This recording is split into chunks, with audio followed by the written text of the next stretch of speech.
Friends, welcome to my channel. तो start करते हैं हम वेनिला स्पंज केक बनाना। तो उसके लिए सबसे पहले मैंने बटर पेपर जो है अपने किचन टेबल पे रख लिया है। अब हम यहाँ पे मेजरिंग कप का इस्तेमाल कर रहे हैं। तो यहाँ पे मेरे जो मेजरिंग कप है वो ml और ग्राम दोनों में ही है। आप चाहे तो किसी कप के मेज़र से आप बना सकते हैं। तो यहाँ पे मैं जो ऑल पर्पस फ्लावर ले रही हूँ, 200 ग्राम ऑल पर्पस फ्लावर है जिसे आप मैदा कहते हैं। इसे हमें अच्छी तरीके से छान लेना है, सीव कर लेना है 3 टाइम्स करने से हमारा जो मैदा है वो बहुत लाइट हो जाएगा और हम इससे बहुत स्पंजी केक बना पाएंगे। तो मैंने बटर पेपर का इस्तेमाल यहाँ पे इसलिए किया है क्योंकि मुझे उठा के बार बार उसे सीव करना है। तो ये मुझे बहुत इजी जाता है। अगर आपके पास बटर पेपर नहीं है तो आप प्लास्टिक का भी यूज़ कर सकते हैं, नहीं तो आप प्लेट का भी यूज़ कर सकते हैं। तो इस तरीके से मैं आप थर्ड टाइम भी इसे सीव कर लूँगी और हमारा सीविंग का प्रोसेस जो है वो ख़त्म हो जाएगा। तो हम यहाँ पे जब केक बना रहे हैं तो हम ड्राई इंग्रेडिएंट और लिक्विड इंग्रेडिएंट को अलग अलग मिक्स करेंगे और उसके बाद हमारा जो केक का बैटर है हम दोनों को मिला के तैयार करेंगे। तो हमारा जो मैदा है वो अच्छी तरीके से सीव हो चुका है। तो अब हम इसमें अपने दूसरे ड्राई इंग्रेडिएंट मिला देंगे। यहाँ पे मैं 1 टीस्पून बेकिंग पाउडर का इस्तेमाल कर रही हूँ। आप ध्यान रखिए कि आपका जो बेकिंग पाउडर है वो अच्छी क्वालिटी का हो। हाफ़ टी स्पून मैंने बेकिंग सोडा का इस्तेमाल किया है क्योंकि बहुत लोगों का बेकिंग पाउडर बहुत पुराना होता है तो उनका जो केक है वो फूलता ही नहीं है। तो इस चीज़ का ध्यान रखें। उसी के साथ ही मैंने यहाँ पे 2 टीस्पून मिल्क पाउडर का इस्तेमाल किया है। तो ये जो मिल्क पाउडर है इसे बहुत अच्छी क्रीमी टेक्सचर देगी, इसलिए हमने इसका इस्तेमाल किया है।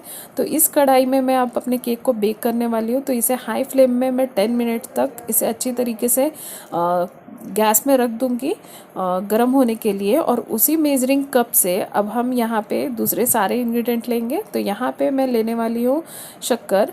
तो यहाँ पे मैंने 120 ग्राम शुगर लिया है जिसे हमें अच्छी तरीके से ब्लेंड कर लेना है, पीस लेना है। अगर आपके पास ग्राइंडर अवेलेबल नहीं है तो आप ऐसे भी मिक्स कर सकते हैं, लेकिन इसमें थोड़ा टाइम लगता है।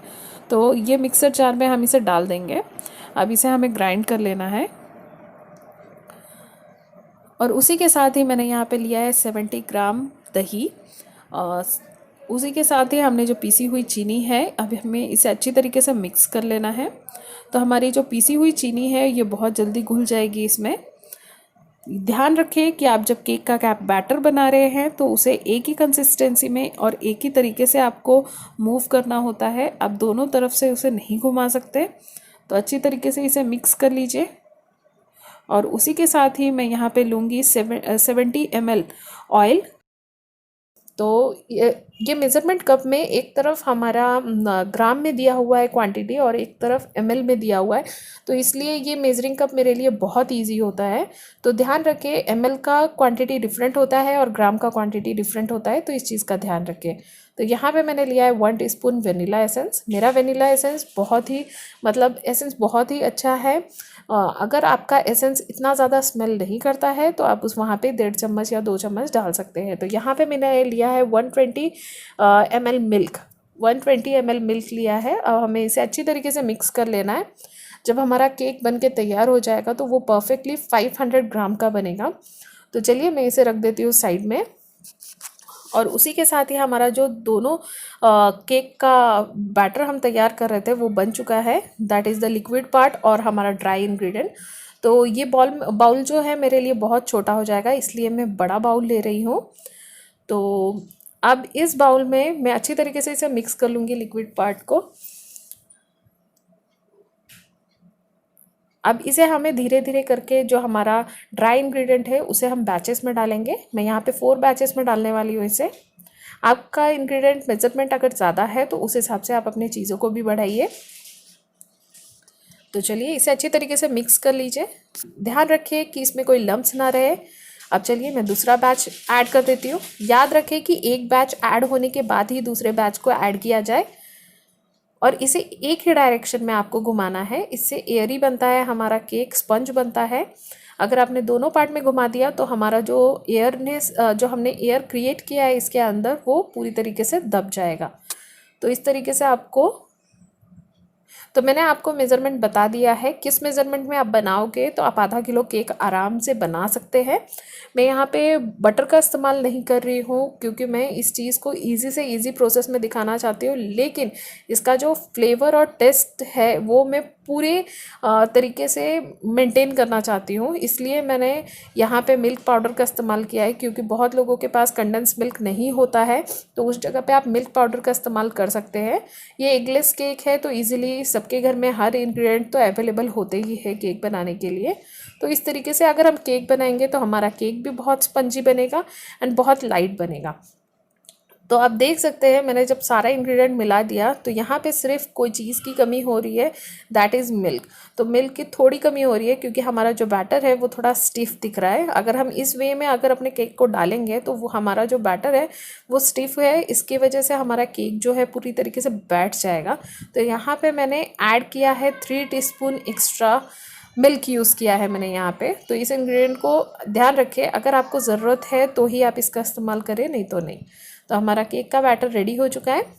तो अब मैं यहाँ पे मेरे पास प्लेन टिन नहीं है, तो यहाँ पे मैं कुकर का जो बर्तन होता है उसी का ही इस्तेमाल कर रही हूँ। आप चाहे तो किसी पैन का इस्तेमाल कर सकते हैं, जिस वे में जो शेप देना चाहते हैं आप। तो यहाँ पे जो बटर पेपर है मैं वो बटर पेपर कट कर लूँगी ताकि मैं नीचे लगा सकूँ। अगर आपके पास बटर पेपर नहीं है तो आप ऐसे भी ऑयलिंग करेंगे तो भी चलेगा, ग्रीस कर लोगे अपने टिन को तो भी चलेगा।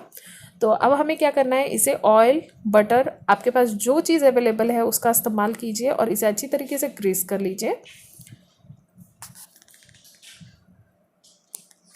बटर पेपर की जगह पे आप ऑप्शनल जो हमारा प्लेन पेपर आता है उसका भी इस्तेमाल कर सकते हैं, लेकिन मैं बहुत ही जल्द आपको उसका भी वीडियो अवेलेबल करके दे दूँगी ताकि आपके लिए बहुत इजी हो कि अगर आपके पास बटर पेपर नहीं है तो आप किस चीज़ का इस्तेमाल कर सकते हैं।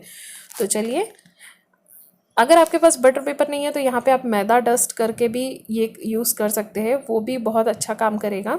तो इस तरीके से बटर पेपर में लगा दूँगी। अब इसे हम ऊपर से भी ग्रीस कर लेंगे।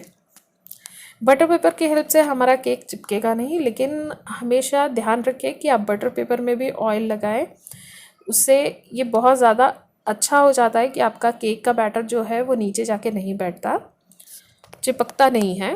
तो आप देख सकते हैं जब मैं केक का बैटर डाल रही हूँ तो ये किस तरीके से फोल्ड हो रहा है।